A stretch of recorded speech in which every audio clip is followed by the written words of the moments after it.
everyone. Welcome to Murder, She Watched, the podcast where we solve murders from our couch.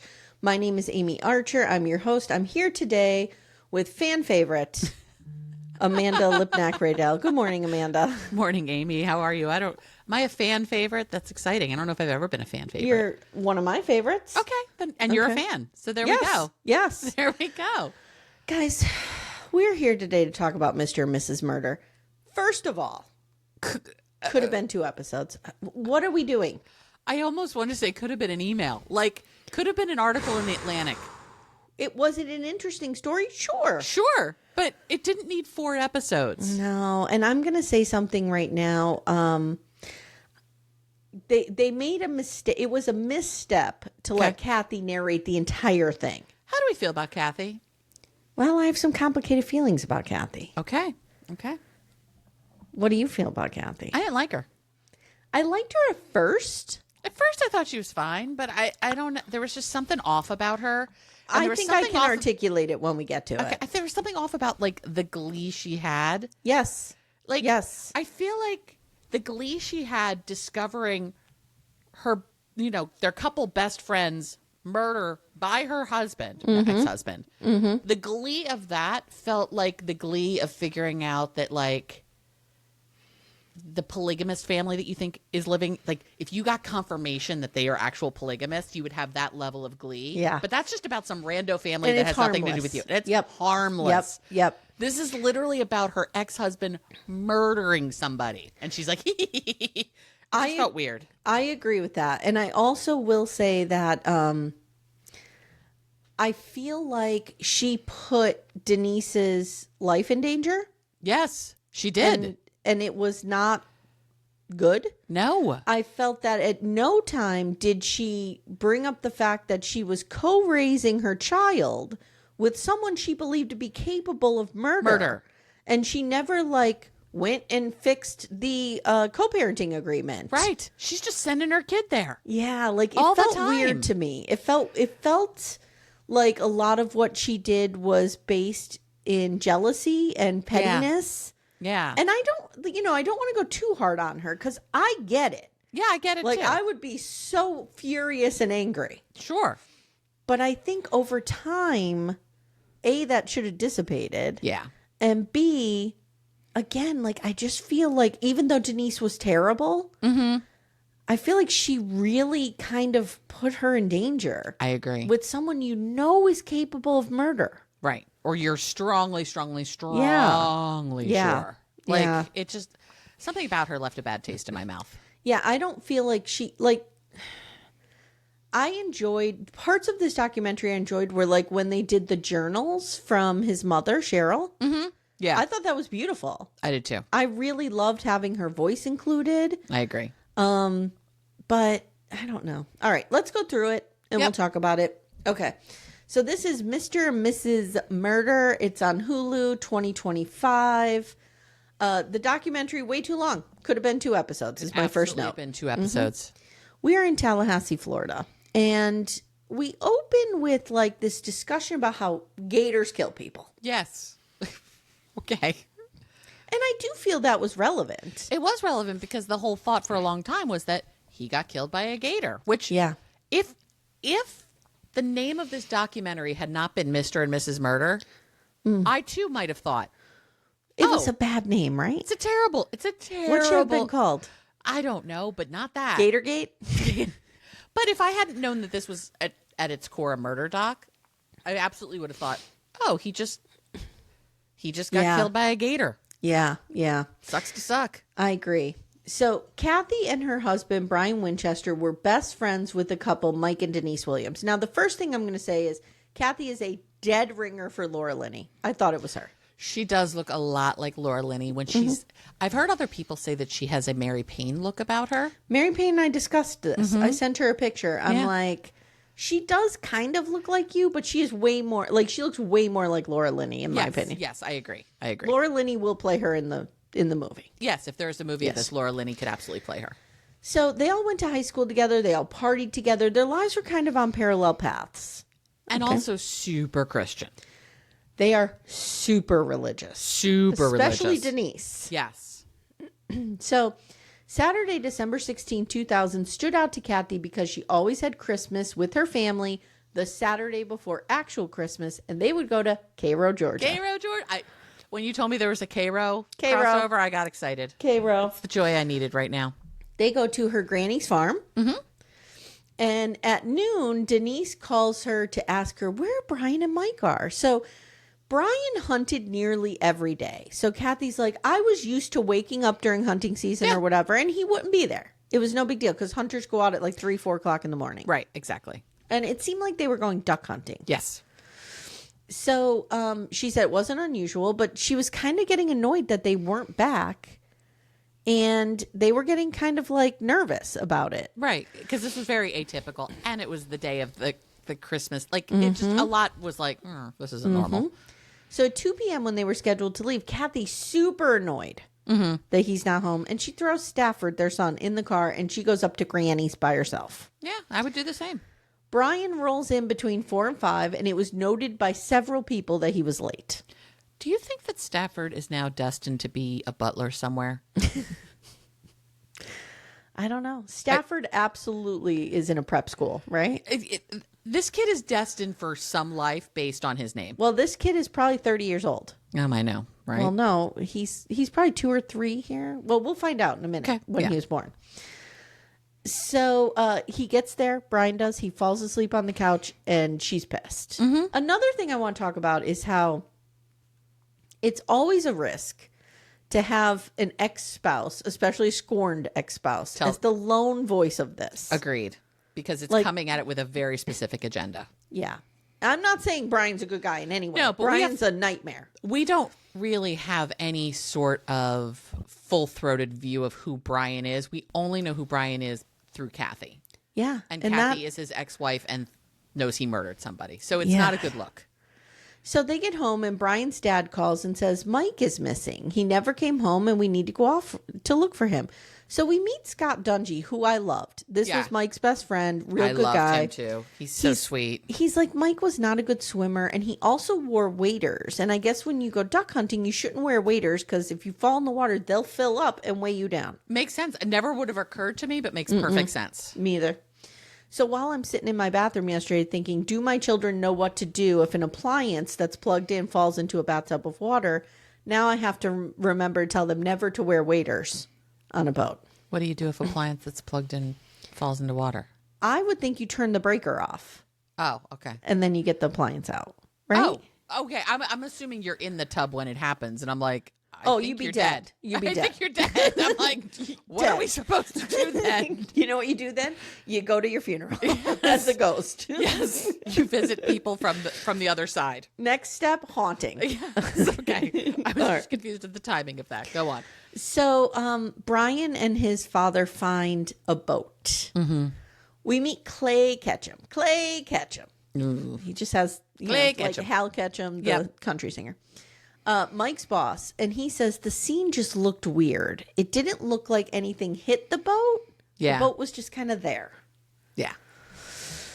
So fascinating in this doc, like I said, is the use of Cheryl Williams' journal. Yes. It's nice. They do a voiceover. I'm assuming it's not her voice. I think they say it's an actor. Yeah. It's really beautiful. And she writes in her journal that Denise didn't even talk to her during this period. She was supposedly too upset. You could tell Cheryl is suspicious of Denise immediately. Oh, yeah. Cheryl thinks that, Cheryl has an idea of what happened here, and it's not good. So for those of you playing along at home, I know we've thrown a lot of basic white names at you. Okay, we got Mike and Denise are married. Right. Kathy and Brian. And now we've got a Cheryl. Cheryl is Mike's mother. Yeah. Cheryl did not think he was in the lake. She just didn't. But everyone else did. And then there's the scene where Scott is talking about being in a helicopter. And all you see is eyes in the lake. And it's alligators. It's alligators. Now, we are from the Northeast. I don't understand this world. No, but it's scary. It's scary. I'd be very scared. I'm nervous. I would never go in water. I'm very nervous about when Mary Payne goes to look at the alligators from her golf cart. Yeah, no, I don't like I'm very this. worried. Alligators and crocodiles really freak me out. Every once in a while, there's stories of people being killed by them, and I don't like it. No. I would never go in a lake in Florida. I would be terrified. Now, will I go in that beautiful, beautiful Gulf of Mexico and the ocean? Yes, of course. Yes, of course. But And I'm a not pool? going. Yes. I'm not going in a lake. No. Mm-mm. So Scott says, there's eyes all over you, but they have found everybody that has gone overboard in Lake Seminole. Mm-hmm. And there's been a lot of them, and they found them. There's like 87 or something. Yeah. So these two couples, Kathy and Brian and Mike and Denise, were brought up in the church. They were real into Jesus, real into religion. Jesus, yes. Mike was a football player, by all accounts, super sweet. They all knew each other from middle school. Mike came from a very blue-collar family. He was a really hard worker, and Brian was kind of the opposite. Yeah. And we get a picture of a young Brian with some guns and the big old Confederate flag behind him, and he's got a big old smile on his face. I just don't feel like we would be friends with these people. Any of them? No, and why are we, this was a Gen X thing, I feel like. I can remember being a kid and boys especially really idolizing the Confederate flag for some reason. Real fucking weird. Why are we teaching our children this? I don't know. It needs to stop. Also, Lake Seminole is very big. Oh, yeah, it's huge. It's really big. It's anyway, huge. go ahead. So Jennifer Winchester, who's Brian's sister, says, yeah, my brother was sort of an asshole. Yeah. And we came from a well-to-do family, and their family, they were kind of big shots in town. Mm-hmm. The couple start dating. They're all friends. And now we get back to Mike's mother's journal. She says something is wrong with Denise. This is Christmas. Mike is still missing, and she seems more relieved than grieving. Yes. We learned that Brian was a trash husband. Yeah, he sucked. He didn't want this kid, didn't pay attention to the kid, all around dickbag. Yeah, there's nothing good about Brian. No, Brian tells Kathy, an alligator 100% ate Mike. Now, they're supposed to be best friends. That would be like me going missing and you saying to Todd, oh, an alligator 100% ate that juicy little meatball. Right. Gone. Right. There's like a couple wisps of her hair just floating in Lake Seminole somewhere. Right. It's fucked up. Yeah, to talk about your best friend so casually about their death. Yeah. It's weird. Yeah. Particularly right after it happened. It's fucking weird. Everyone seemed to give up, but Cheryl is begging the press to pay attention. But they say since there's no criminal investigation, they can't really, what do they do? They assume he fell overboard. That's it, end of story. Cheryl says alligators don't eat in cold water. Oh. So now we get a little bit of the couple's backstory. Back in 1994, the couples are all grown up. They're all married. Brian gets a job with his father at his father's agency selling life insurance. Mm-hmm. The couples grow close and they start going out to the club every night. And I'm not talking about Sam's Club. No, not our idea. If you don't know what we're talking about, go to our other podcast, Little Miss Recap. We're in the UK. We come up with a brilliant idea of how to handle Sam's Club. No, this is not Sam's Club. This is the club. Yeah. And there's a lot of drinking. Yep. There's a lot of, it sounds like shenanigans between Kathy and Denise, some making out, some half-clothed pictures. But does it did you feel like Kathy's reporting this going, I did all of this against my own will. Mm-hmm. I don't want anyone to think I enjoyed any of this. And I'm like, girl, I think you enjoyed some of this. She's a semi-relatable or semi-reliable narrator at best. Yes, exactly. Yeah. Thank you. So she says, Kathy's like, I'm done with the party and now I want to be parents.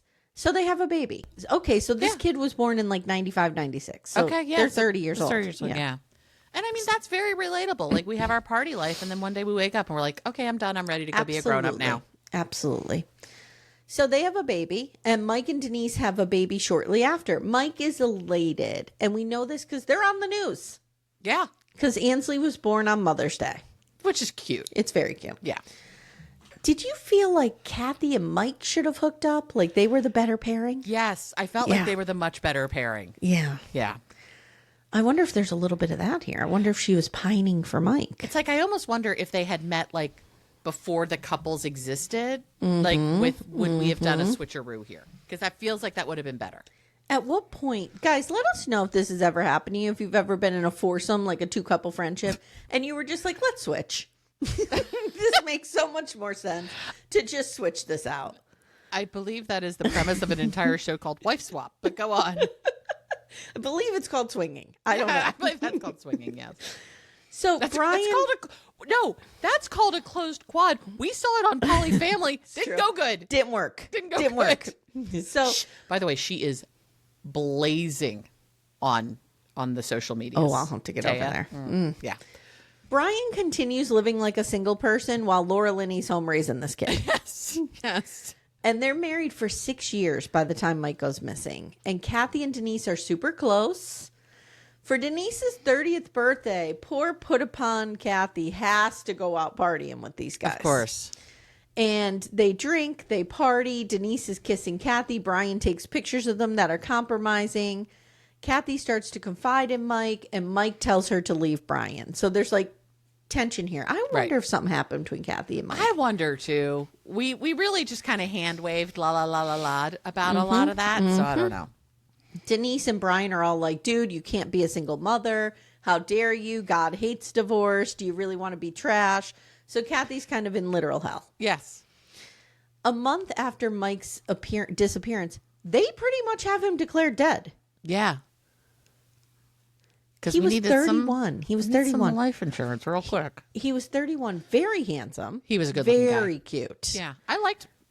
I'm going to say I liked Mike for a person I never saw. Yeah. But I liked him. I just feel like he was a really good guy. I do too. Yeah. It's such a shame that he's the one who got murdered. If he had married Kathy, would this have turned out differently? I think it might have. So Brian's dad gives a speech at church. You know, everybody's mourning this guy. Now we learn Brian has sold Mike a bunch of life insurance, and it's worth $1.7 million. Mm-hmm. But legally, Mike will not be dead until several years under Florida law. Like, you have to be missing for several years. Yeah. So Brian and his father go through all these hoops, and they beg the board of the Winchester Group, which they own, right, to release the money, and Brian becomes Denise's knight in shining armor. Of course he does. Now, they're able to do this because 6 months after Mike dies, they're searching and they find after he goes missing, I should say. They're searching and they find a jacket and waiters, and it's Mike's. Mm-hmm. So now they can have him declared dead. She gets her $1.7 million payout. Brian has made this happen for her. Right. Everything's fine. All is great. Kathy catches him banging Denise. Yeah.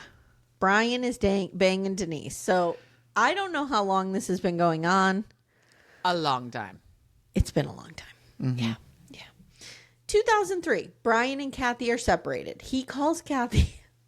This I did appreciate. Mm-hmm. There's moments of Kathy that I like. Yeah. Yeah. Like he's like, you're going to be getting a letter about me. It's real bad.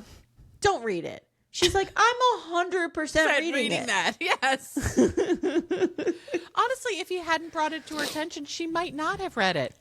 But the fact that he's like, don't go look at this thing becomes exactly the thing you need to go look at. Yeah, I kind of agree. I think I would have read it even if I would have too. A handwritten letter arrives for my ex-husband. Yeah. I'm ripping that baby open. Although he could have called her and been like, look, I have a customer who is sending like a check, like writing a bill, and they sent it to the wrong address. They sent it to the house. Me? Yeah. When I pick up Stafford, I'll grab it. But if I was the guy writing this letter, I would have been like, Kathy, please read me. Okay, so this guy basically says, look, I'm dating Denise and she's having an affair with your husband, and they are engaging in decadent sexual behavior with other people and strippers. I want to decadent sexual behavior is quite an interesting term. So this dude is like, I was with her in the lobby and Brian like threatened her. He told her he was going to like shoot her. Yeah. Or expose her. Like there's something between these two that's dark. So Kathy gets a divorce, even though Brian does not want one. He comes to court, he sobs behind her. Why do you think he didn't want to get a divorce from her?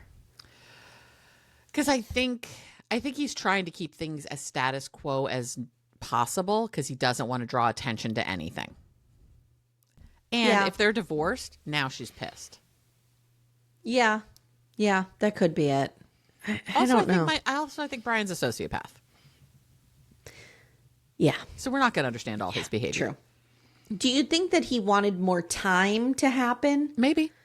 You know what I mean? Yeah. To drag it out a little bit longer so it didn't look quite as obvious. like, I'm wondering if there was part of him that was like, I'm going to, for 5 years, just drive Kathy crazy. Right. And then she'll divorce me. Everybody will be like, oh, that's been a long time coming. And it all then makes sense. I'm so heartbroken. And then Denise and I find each other. Right. She comforts me in my pain. So Denise and Brian Or in my dick.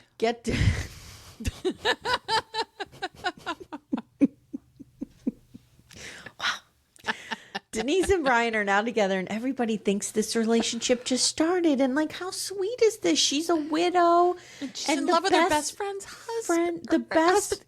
No, her husband's best friend. Yeah, thank you. Her husband's best friend is comforting her and like is healing her. Yeah, he's helping. This is part of her healing journey. Mm-hmm. This is Denise's healing journey. Denise wanted Brian to be more Christian. So he gets baptized and he sort of like finds Jesus again. Okay, dude. I think we're fake finding Jesus, but okay. Also, again, every time someone says they found Jesus, I'm like, was he lost? No. Okay. So she and Brian get married and Brian moves into Mike's house and Kathy is undone about this.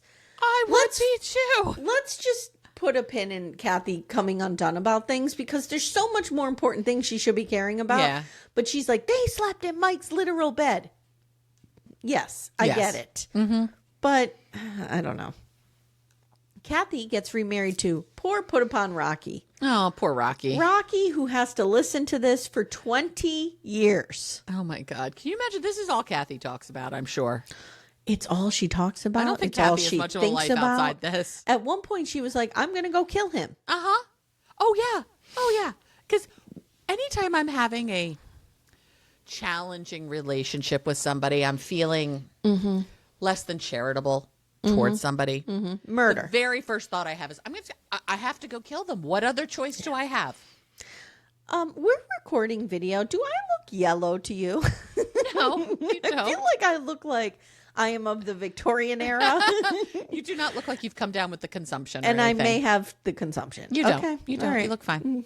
Okay. I'll take your word for it. I think I need to change my lighting in my office. Maybe. Yeah, I have now 'cause a ring light that sits over Yeah, there. you look nice. That Your I put skin the warm looks so light. nice. I'm also tan, so that helps. Yeah, I look like I just walked off the set of a Christmas Carol. You look like one of the, what was that movie with Nicole Kidman where like the little kids were? It turns out they were ghosts the whole time. Oh. The others. The others. I look like an one of other. the other. That movie was so fucking creepy. Oh that my was God. creepy. It was good, but it was creepy. Didn't they say something like, you're not our mother? Yeah, or it something was like real real creepy. fucking weird. So Kathy remarries or gets married to Rocky, and someone who will not go away quietly into the night is Cheryl, Mike's mother. She is running around town, going to Brian and Denise's church, holding up pictures of Mike. This reminded me of the mothers from Bakersfield 3. Oh, when yeah. they're putting the signs outside the guy's house they know murdered her daughter. Right. Or like what we think happens to Cody Brown on a regular basis. Yes. Mm-hmm. So she's putting pictures up on the poles of Mike. Yeah. That line, much like a presidential motorcade, you are lining the streets. Brian gets to see this on his drive to work. She's every day. lining the streets with Mike's picture. I'm here for Cheryl. So now the sheriff's department decides to get involved, and we meet Derek Wester, and he says he realizes that Brian and Kathy's stories are not the same about that morning. No. Brian says he overslept, so he didn't go hunting at all. And then he and Kathy drove to Cairo together. And Brian agrees to a polygraph, but before he can take it, he lawyers up. And his lawyer's like, not doing it. Not happening. Because he would have failed the shit out of that polygraph. Again, never take a polygraph, guys. No. But do it in a way that makes you look not guilty. I would like to take a polygraph just in general. Just like, I would like the experience of being polygraphed and see like... If you were a Gen Xer, you 100% thought polygraphing was going to happen. I thought I would be polygraphed by the end of my life. Yeah. I thought quicksand would be an issue. These are things I thought would happen, and thought none of it was these things going to have be happened. more of a problem. Here's the thing. So you need to not take a polygraph, but you don't do it in the Scott Peterson way. You have to do it in like a different way. I don't know what that is, but you have to charm your way out of it, like Homer Simpson into the bushes. Or even what Brian did of like, oh, they asked if I would take a polygraph. I decided, should I call a lawyer? And then the lawyer's like, we're not doing this. Like, blame it on the lawyer. Blame it on the lawyer. That's good. I would happily take it. My lawyer's telling me not to, and I'm just going to pay attention to him. Yeah, that's good. Jennifer Portman from the Tallahassee Democrat is a reporter who runs with this story and is really an unsung hero in this whole case. She really is. She loved Cheryl. She wants to keep this in the news for Cheryl, and she really does do it. She interviews Wester, and she's like, this is really interesting. So now we meet Josie. He is an ATF agent, and he and his wife met Miss Cheryl at her home daycare. And it was so funny because they're dropping the kid off, and Miss Cheryl's like, what do you do for a living? And he's like, oh, I'm an ATF agent. And she's like, oh, hold on. Sit down. I have a story. I have a case for you. Now, he says normally he couldn't get involved, but because Denise had a handgun that belonged to Mike, it was a quote-unquote missing or stolen handgun. Now he could get in on it. He could get involved. Fucking brilliant. He gets a hold of Kathy, and he's like, you're either in or out on this. Yeah. Kathy's like, I'm in. I'm in. I got nothing else going on. I'm not raising these fucking kids. I'm in. Right. And Rocky's tired of hearing me talk about this. I can talk to someone else about it. Yeah. So Kathy says, I believe they did something to Mike, and I'm just watching them live this great life. They've got the golden goose. They've got the money, the children. This is where she sounds like a scorned wife. And I do want to give her a lot of empathy here because she was fucked over in a big way. And the betrayal that she feels is valid. But it's like, I don't know. She seems to enjoy the wrong parts of this. It seems to be about like money for her in a weird way. Like they have all of this. And I want to say to her, look what you have. Right. Do you know what I mean? And no murder. Right. Like they're not living a great life. No. He's an asshole. You know what he's like as a husband. Right. Because in 10 know. minutes, you're going to start telling Denise, I understand your experience of being married to this dickbag. Right. So like it's in moments like that I feel like she loses me a little bit. Agreed. But overall, she has a reason to be angry. Absolutely. And she did do a lot to catch Mike's killer. She did. Yeah. So Josie's MO is to rattle Brian. So he starts following him, interviewing neighbors. And eventually Brian calls Kathy. He's like, I need to meet you. Right. Which is exactly what they wanted. She meets him at a McDonald's. She's wearing a wire. And he's like, I don't trust you. I'm not talking to you at this McDonald's. This was crazy. I mean. Then he says, we're going to drive down the street. We're going to go in the courthouse. This was brilliant. Yes. And we're going to walk through the metal detectors. And I'm going to make sure you don't have a wire on you. That's a brilliant idea. It would never occur to me. Mm-mm.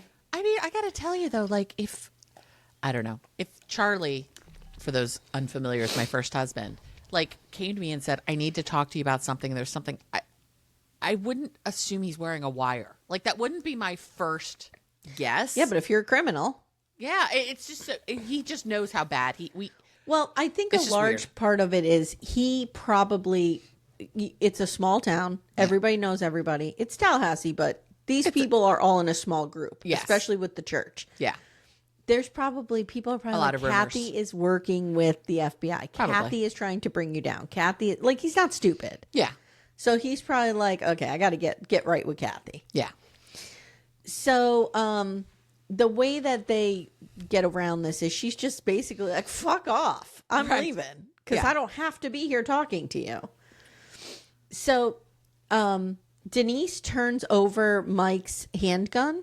So Josie doesn't have the ability to stay on the case. And he made the most progress. He did. Mm-hmm. It's a shame that Denise was able to come up with the gun.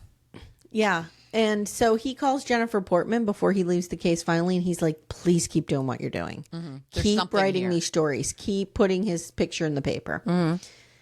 Kathy's losing her mind that they are so at peace. She says, this is affecting my marriage. It's affecting my relationship with my children. Mm-hmm. I am torn up over this. And she's like, I'm going to go kill him. Again, at no point... And maybe they just didn't include this. I'm going to give her the benefit of the doubt. I'm trying to be fair. But at no point is she like, I cannot have my child in that house. Right. That would be my concern. I'm not At some point, I'm going to be like, Brian you and Denise are going to kill each other, fuck go they ahead. want. I Yep. don't give a shit. But I'm worried about my kid, and that's the only thing I'm going to worry about protecting. And Stafford seemed to just be like, who's Stafford? Yeah. Because she says at times, like, Stafford was over there and he said this and he said that. Like, you know why? He was at Butler School. no, you know why? Because she used him to get the scoop. I know that, but no. Yeah. He was away at Butler School. Mr. Belvedere was the instructor in his class. Exactly. Yes. So she's going to kill. And finally, Rocky, her husband, is like, dude, You're not murdering somebody. you have children. Because I think she has other children. They didn't say that. Yeah, I think they But have I think kids they together. have other kids. Yeah. So we open on episode 3 But with even some. if not, she still has Stafford. You're not going to go murder somebody. No. No. So we open on episode 3 with some crazy dude leaving messages on Brian's answering machine at his work, going like, "You're gonna pay for what you did to your best friend's wife." I'm like, wow, this escalated quickly. Okay. Now Kathy says, this is where things get good. And I'm like, we're on episode 3. And things are finally getting good. So what you're telling me is that we could have gotten episodes 1 and 2 into at least 1, if not half. Yeah. 2008, 8 years after Mike's disappearance, Stafford is playing baseball and Mike and Denise are there. And Kathy at one point lures Denise over to sit by her. Brian and Denise. Oh, I'm sorry. Brian. Yeah. Mike is not there. Mike's not there. Mike's not there. Maybe in spirit, but he's not there. No, literally. he's not there. So Brian and Denise are there, and Kathy at one point gets Denise to sit by her, and they rekindle their friendship. Mm-hmm. Kathy says, this is my new plan. Yes. As long as they're together, this will never be solved, so I'm going to get close to her and break them up. Girl. Let it go. I mean, I understand where she's coming from. I do too, but he committed a murder. She's pretty sure he committed a murder. She really loved Mike. Mm-hmm. This is sad all around. But like sometimes you need to protect your peace and let that work itself out, which it will. It will. It will. So there is an episode of Mike's story on Disappeared on Discovery ID. And on paper, none of this looks good. You hear the narrator like, and then his best friend sold him $1.7 million worth of life insurance, collected that, and banged his wife in his childhood bed. I know. You like lay out the facts of this. It's Doesn't bad. look good. Doesn't look good. No. The comments are all like, oh, so this guy absolutely 100% murdered him, right? Right. He's in jail, right? No. Jennifer says, my brother was an asshole. But he wasn't a murderer, was he? Yeah, he was, girl. Yeah, he was, girl. We learned the voicemails left in the beginning of this episode were left at the Winchester Group's office. And Jennifer says, shit got crazy. Yeah. And I was getting scared, and Brian was coming undone. Brian starts getting crazy and treating Denise like shit, and Kathy super happy, just driving that wedge between them, driving that wedge. And I wrote here, this feels dangerous for Denise if you think Brian is a murderer. Agreed.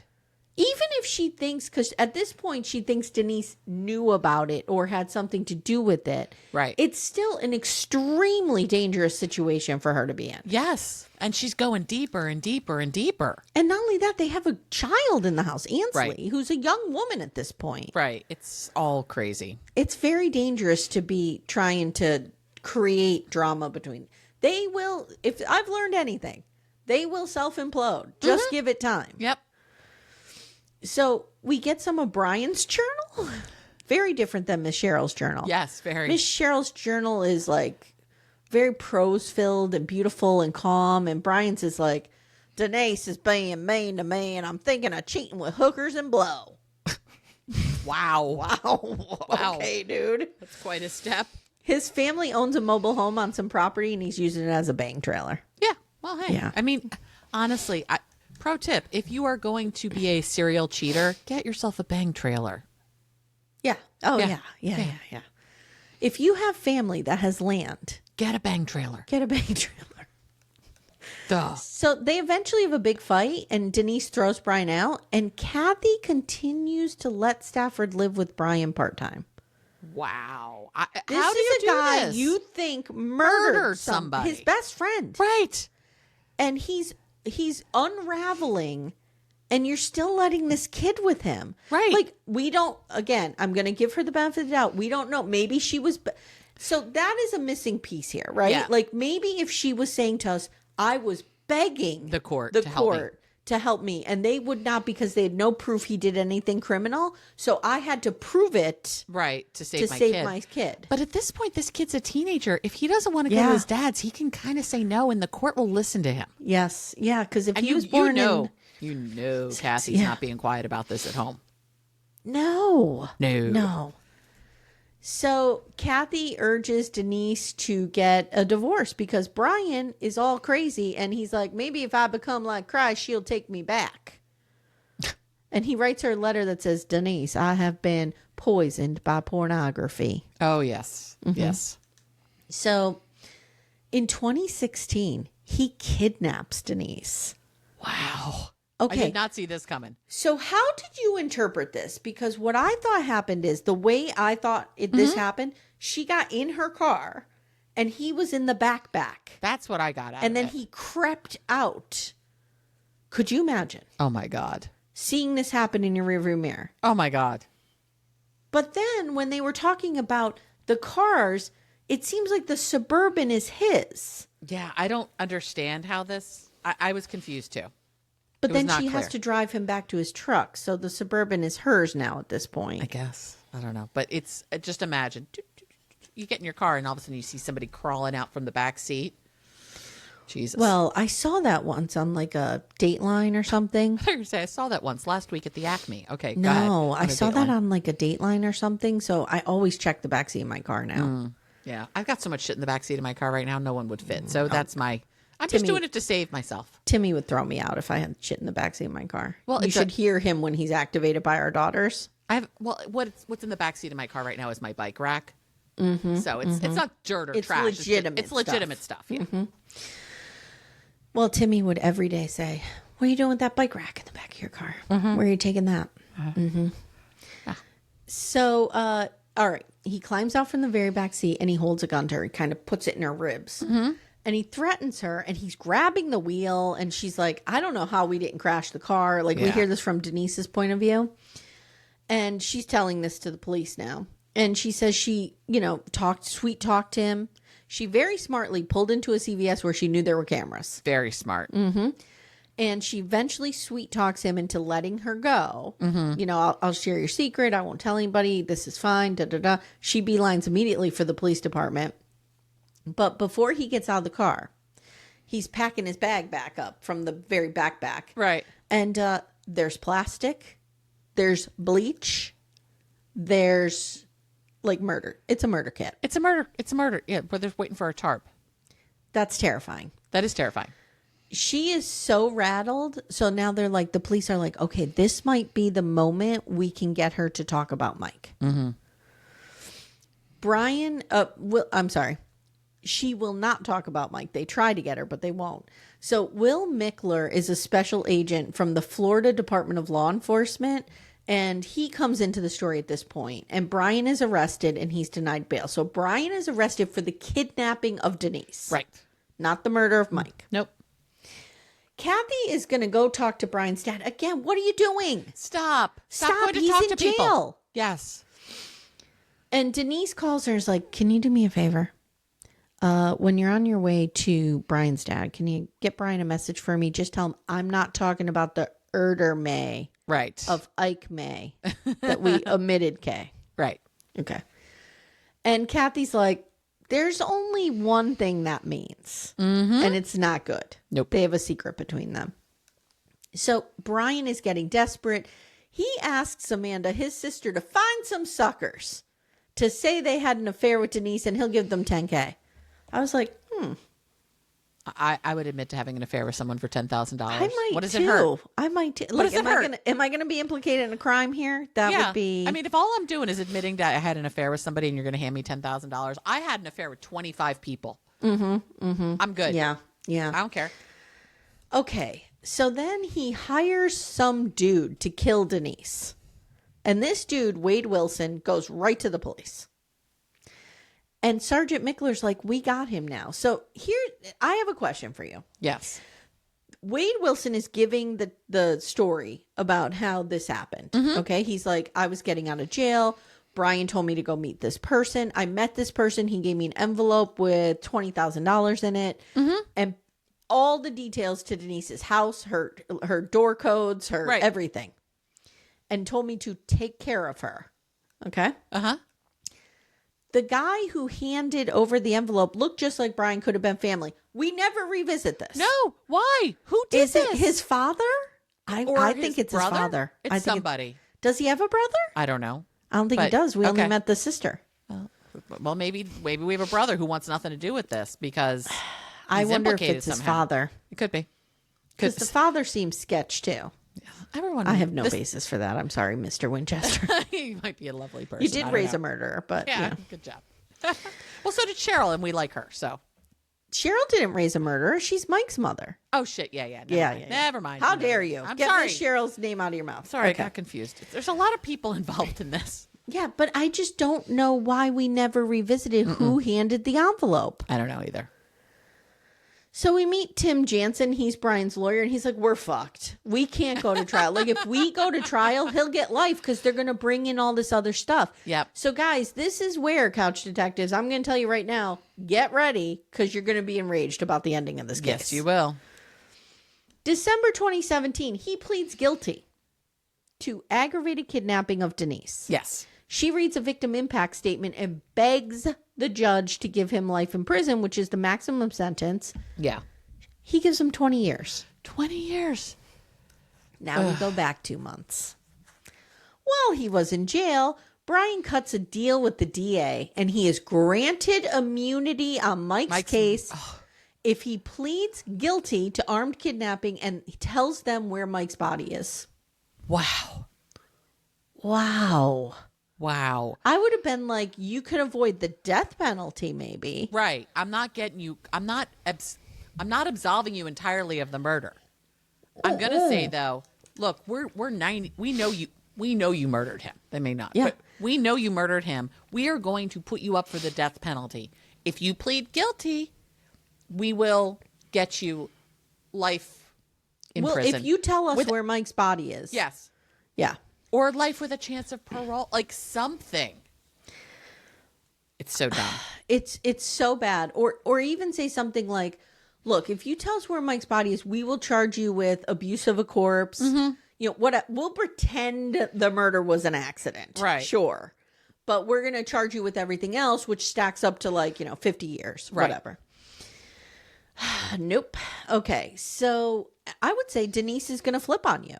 Denise is ready to talk. So he tells them, well, Denise and I plan this together. He tells them there's a small lake, Carr Lake, about 60 miles from Lake Seminole. They find Mike's body. They say they have concluded it was murder. And everyone's like, okay, we got the body. Great. It was murder. When do we see the perp walk? Right. Well, get ready because you're not going to yet. I'm looking up Carr Lake in. Oh well, no, that this one thinks it's in Washington. It's California. Carr. Yep. Carr Lake, Florida. Not I think flavor. it's a small lake. Because Lake Seminole's big, you said, Lake Seminole right? is very big. Yes. Yes. Carr Lake is small. So Kathy decides she can put the final screw to this. So she calls Michler and she's like, listen, I was going to see Brian's dad and this is what Denise said to me. And he's like, if she said that to you, we need to get her on audio saying it. So she does. She records a conversation, which she gets Denise to admit that, yes, I did say to tell Brian I'm not talking. In May 2018, Denise is arrested. Now, there is a scene in the courtroom where Brian testifies against Denise. Yes. This is wild. It is to wild me. and chilling. Yes. He tells the story of what happened. Here's what he says.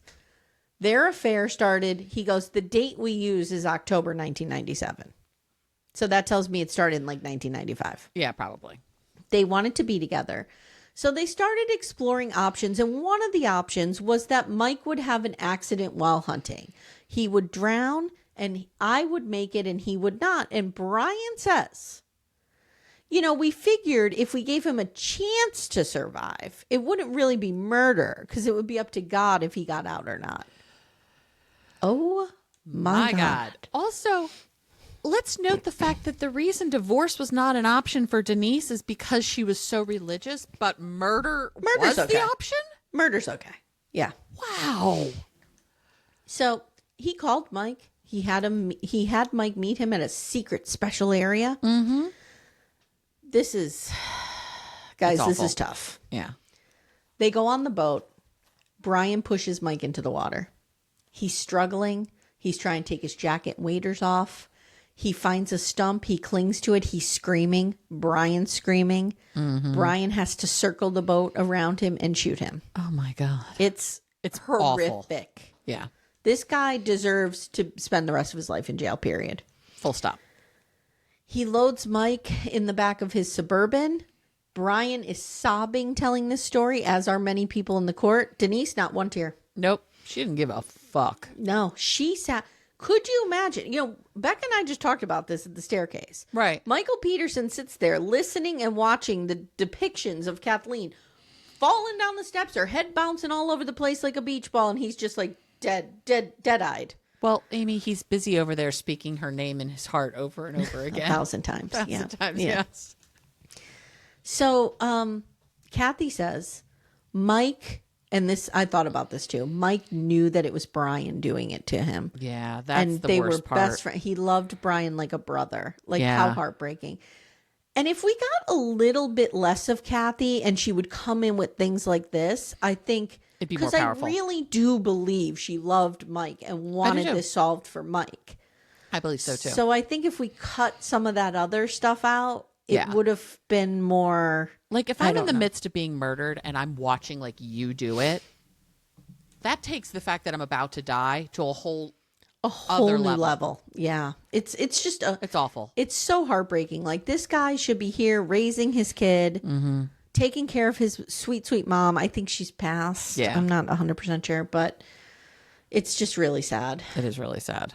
And okay, so Ethan Way is Denise's lawyer, and he says they're trying to convict Denise based solely on the testimony of the murderer to whom they've granted immunity. Right.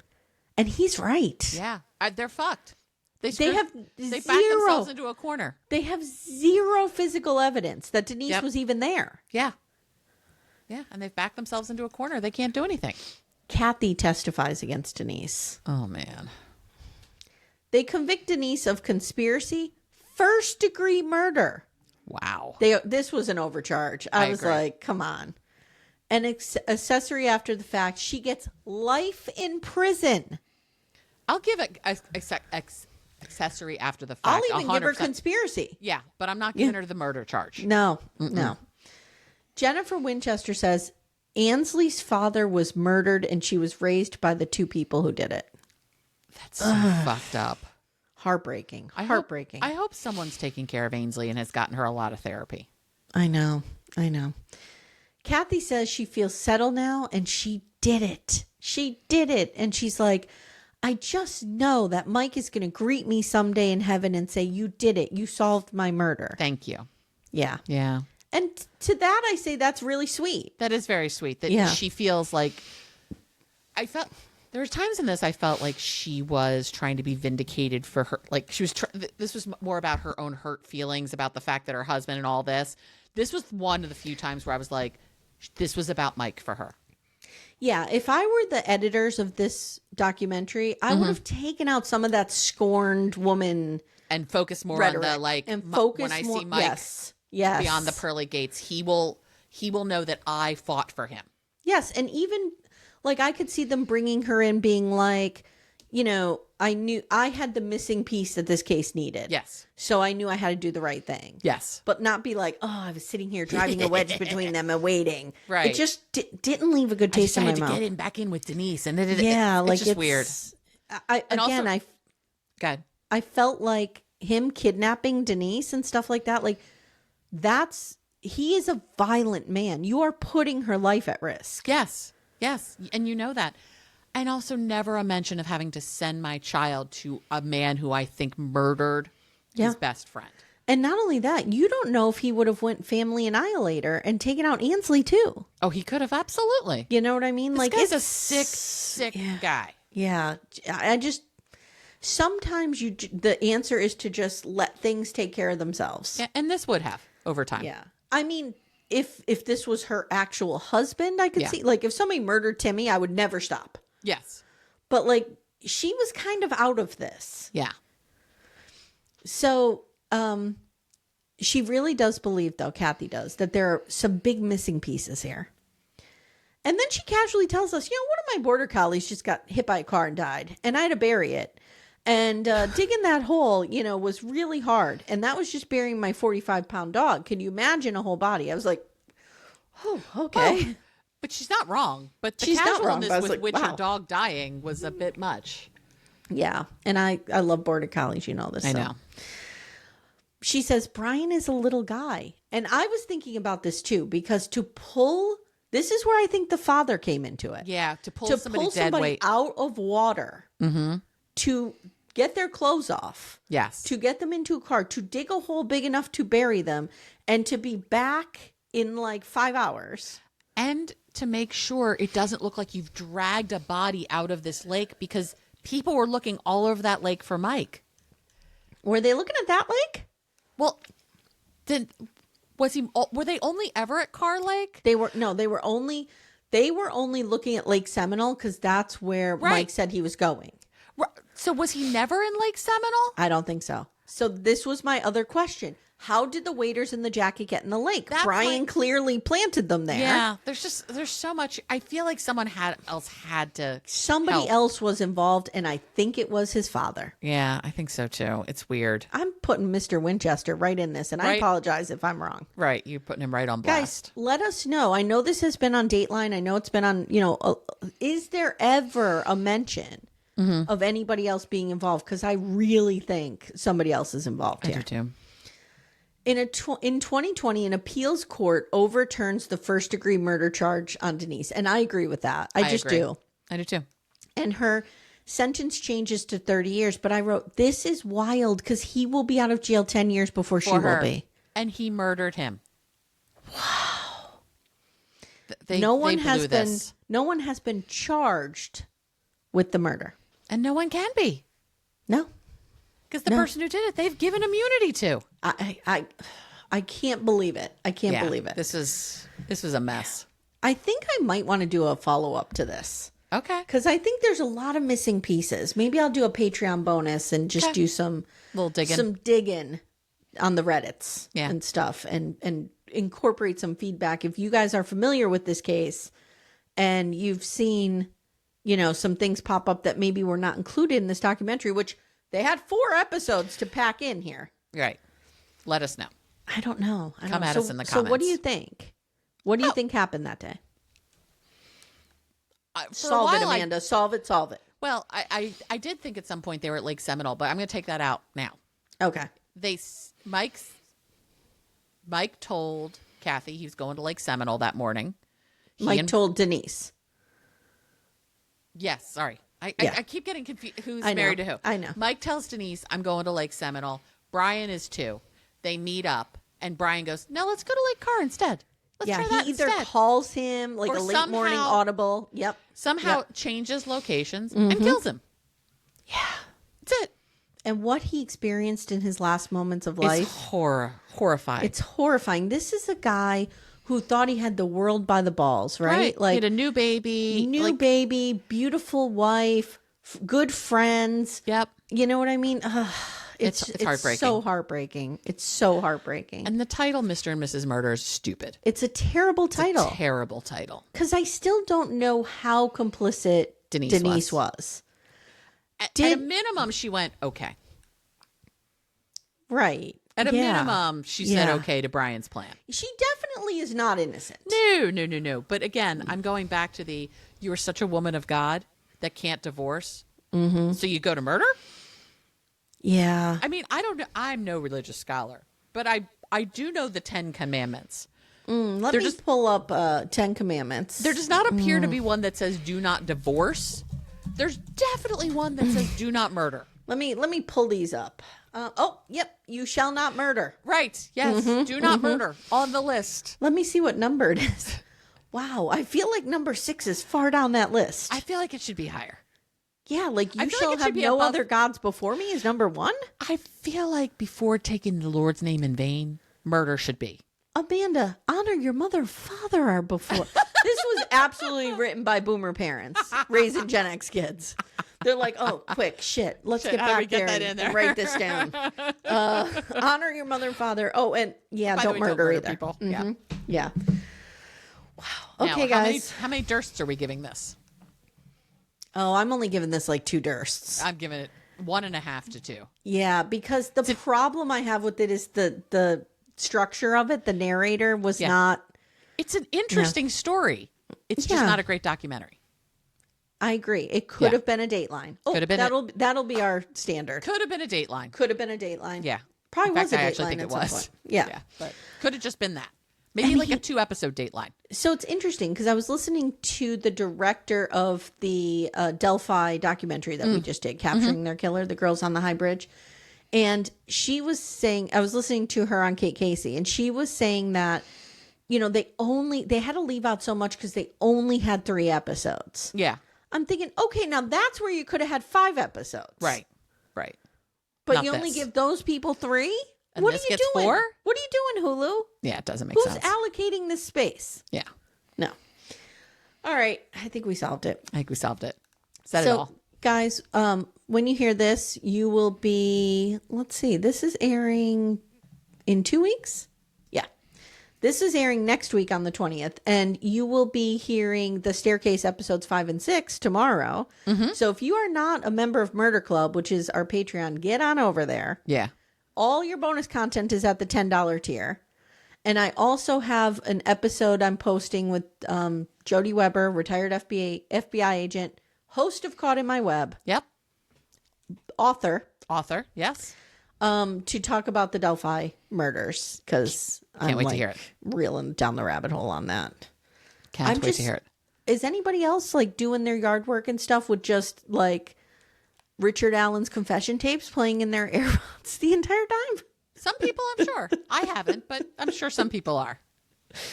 All right, Amanda, thank you so much. Guys, Amanda's a life coach. And if you want to look at her pretty website and get her services, avail yourself of her services, I will put the link in the show notes. Thank you, ma'am. I appreciate you. And you can also hear us talk about trash over on Little Miss Recap, our reality TV podcast. But we also do some documentaries over there. And we're doing The Biggest Loser, Fit for TV over there, which has already dropped. Yes. All right, everybody. Thank you so much. And we'll see you next time. Take care, everyone. Bye. Bye.